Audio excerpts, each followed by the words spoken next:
So the one thing about Microsoft that they really do well, everybody likes that little button in the lower left-hand corner, the Start button, where you can toggle between different applications.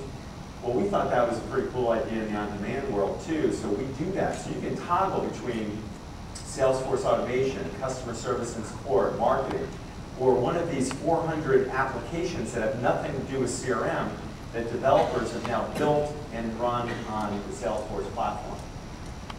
And then finally, our goal is to liberate developers. The one frustration that developers have, when you talk to programmers, they always feel like they've got these shackles on. They're building the technology for a certain platform, and they hate that because it really bothers them that what they're building and all this great innovation is not available right away to all these other platforms. So with an on-demand platform, it doesn't matter what you're building it on. It's all being deployed over a service. Nobody cares what's under the covers. So we've now given this capability to all these developers, and we now have 10 to 12,000 developers around the world in places like India and China, North Carolina, developing new applications on our platform, but they don't have to invest in all that infrastructure. That's the point of it. We're trying to liberate the development community. And by the way, we're not the only ones doing this. If you get onto an application called iROWS.com, I-R-O-W-S, this is an amazing spreadsheet that competes with Excel, but it's better because it's online. So if your accountant is in California and you're in North Carolina, instead of faxing stuff back and forth or taking a spreadsheet, putting it in a file and sending it as an email, you're simply looking at it online together and collaborating. Collaboration is the key in the power of community. You can't do that with client-server software. The other one that's really cool is something called Rightly.com, which is Google just bought for a lot of money, that is an online word processor. So who would have thought that Microsoft would have had any competition a few years ago? My daughter is doing homework in California. I'm at my hotel in Japan last week, and we're collaborating on her homework online. And before, as I was, Dad, you're gone for a week. I can't figure out what hotel you're at to fax it to you. I don't want to send it as a file. It's just too bulky. Now we can do that online. This is the world is moving here. It's not just Salesforce. So those are the 10 tenets. How's this working for us? We're growing like a rocket ship. When I started, $25 million.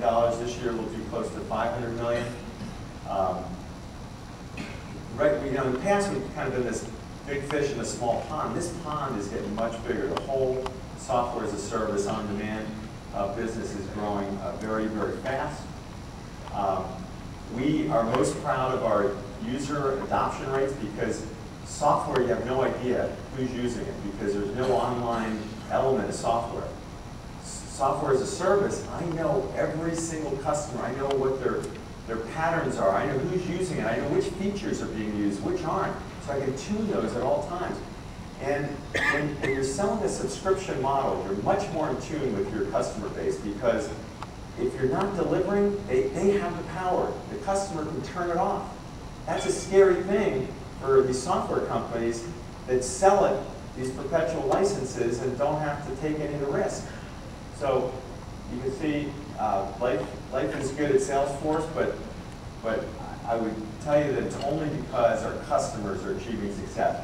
We have customers in all kinds of industries, all kinds of sizes. And probably the thing that I feel proudest of in the 4 years I've been here is that we've taken this into the enterprise space. It's no longer just, well, yeah, that's cool if you're a small and medium-sized business. Software as a service is now mainstream. Talk to Merrill Lynch, talk to Cisco, talk to Symantec, talk to Nortel, talk to Mizuho Bank, talk to Sampo Insurance. These are big, big companies that have decided that they can, and by the way, they can buy anything they want. They have the biggest IT budgets. They can buy or build anything they want. They're only going the software as a service route because the speed of deployment, the user adoption, the lower risk, and the better return. So that is it. Sorry, did I beat Mark? Did I go over the 22 minutes? Uh-oh. Sorry. Thank you, everybody. Appreciate it.